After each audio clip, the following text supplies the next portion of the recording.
रावलपिंडी इस्लामाबाद में बारिश का सिलसिला वक्फे से जारी है, जिससे मौसम खुशगवार हो गया है। मजीद जानते हैं डॉन न्यूज के नुमाइंदे ताहिर नसीर से। जी ताहिर, बताइएगा इस वक्त कैसा मौसम देख रहे हैं आप?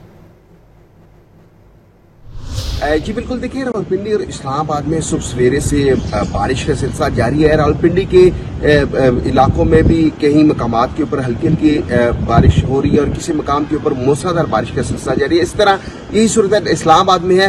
इस वक्त मैं रावलपिंडी के एक इलाके में मौजूद हूँ, बहराने रहमत बरसते से, जहाँ पे मौसम खासा खुशगवार हुआ है। वहीं पे क्योंकि गर्मी जो है उसका ऑलरेडी जोर टूट चुका है, लेकिन इस वक्त भी रावलपिंडी के कई मकामात ऐसे हैं जहाँ पर मूसलाधार बारिश हो रही है और इस्लामाबाद में भी मूसलाधार बारिश की इत्तला है। एफएच जो नशेबी इलाके हैं वो उस तरह ज़ेरे आब नहीं है, क्योंकि रावलपिंडी में वासा हुकाम की जानिब से ऑलरेडी रेन इमरजेंसी नाफिज की गई थी और मुख्तलिफ टीमें जो है वासा की वो मुख्तलिफ इलाकों में भी डिप्यूट की गई है। इस वक्त भी अब्र रहमत का सिलसिला जारी है। महकमा मौसमियात ने जो पेशन गोई की है, उन्होंने एक हफ्ते तक की पेशन गोई की है कि एक हफ्ते तक रावलपिंडी, इस्लामाबाद समेत मुल्क के दीगर इलाकों में इस तरह जो अब्र रहमत है वो बरसती रहेगी। यहाँ पे मौसम खासा खुशगवार हुआ है, वहीं पे गर्मी का जोर भी टूट चुका है। जी।